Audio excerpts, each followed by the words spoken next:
চারদিকে তাদের খটখট শব্দ জানান দিচ্ছে দরজায় কড়া নাড়ছে পবিত্র ঈদুল ফিতর।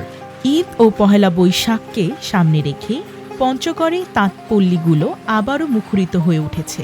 বছরের এই বিশেষ সময়গুলোতে দেশীয় তাঁতশিল্পীরা ব্যস্ত হয়ে পড়েন তাদের সৃজনশীল কর্মযজ্ঞে। তবে এই ঐতিহ্যবাহী শিল্প বর্তমানে কঠিন সংকটের মুখে পড়েছে। আগে কাজের চাপ একটু কম ছিল, এখন ঈদ উপলক্ষে কাজের চাপটা আমাদের অনেক অতিরিক্ত বেশি হয়ে গেছে। সে হারে আমরা দিন রাত কাজ করতেছি।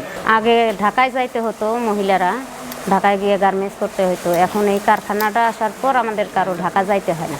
এখন আল্লাহর রহমতে আমাদের গার্মেন্টসের মতোই এই কারখানাতে কাজ করা হয়। আমাদের কাজ ছিল না আগে, আমরা কাজ বের বাড়িতে বসেছিলাম। এখন এখানে তাঁত শিল্প আসাতে আমাদের এদিকে আমরা এই কারখানা আসাতে আমরা অনেকে কাজ করে চলাফেরা ভালোই চলতেছি।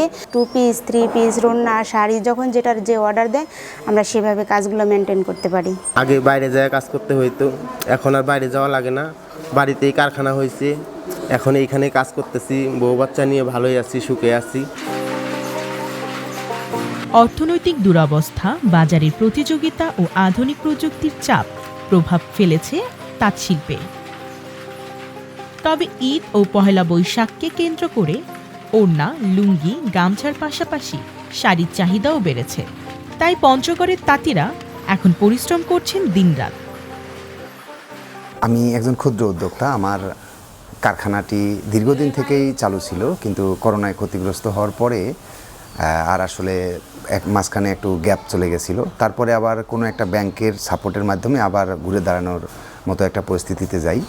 তো বিজনেস চলছে আলহামদুলিল্লাহ। আপনার বিজনেসটা 12 মাস যেমন তেমন, হয়তো চাহিদা একটু কম বেশি আপ ডাউন করে, কিন্তু আসলে সারা দেশের ন্যায় আমাদেরও রোজার ঈদকে সামনে রেখে আমাদের একটা ব্যস্ততা বাড়ে। ক্লায়েন্টদের সাথে আলোচনা করে যারা যেটা অর্ডার দেয় সেটাই আমি তৈরি করি। বাংলাদেশে অনেক ভারী ভারী শিল্প কারখানা এবং উন্নত মানের এয়ারজেট, পাওয়ারলুম, হাই কোয়ালিটির তাঁতের সাথে প্রতিযোগিতা করে চলতে গেলে আমাদের ঐতিহ্য ধরে রাখা অনেক কষ্ট হয়ে যাচ্ছে। তো সে সুবাদে আমরা যারা উদ্যোক্তা, আমাদেরকে যদি সরকারিভাবে সাপোর্ট দেওয়া হয় এবং স্বল্প সুদে বা অল্প লোন দেওয়া যায়, জামানতবিহীন লোন দেওয়া যায়, তাহলে আমার মনে হয় যে আমাদের মতো উদ্যোক্তারা টিকে থাকবে এবং এই যে 1000 বছরের ঐতিহ্য, এই ঐতিহ্যগুলোকে আমরা ধরে রাখতে পারব।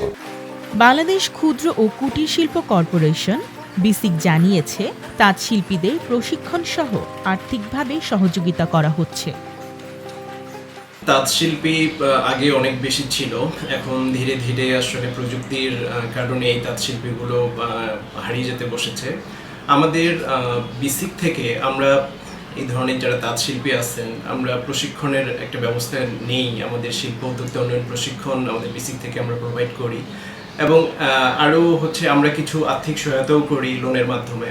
নতুন উদ্যোক্তা যারা তাঁত শিল্প নিয়ে কাজ করতে চায় তারা যদি আমাদের সাথে দেখা করেন, আমাদের কাছে আসেন, আমরা আমাদের যে বিপণন ব্যবস্থা আছে, বিসিকের প্ল্যাটফর্ম, বিসিকের মার্কেট এবং আমাদের মেলার মাধ্যমে আমরা তাদের প্রোডাক্টটা ডিসপ্লে করার একটা সুযোগ আমরা তৈরি করে দেব। সংশ্লিষ্টরা মনে করছেন, তাঁত শিল্পকে টিকিয়ে রাখতে শুধু উৎসব কেন্দ্রিক নয়, বরং সারা বছর এই চাহিদা বৃদ্ধি করতে হবে।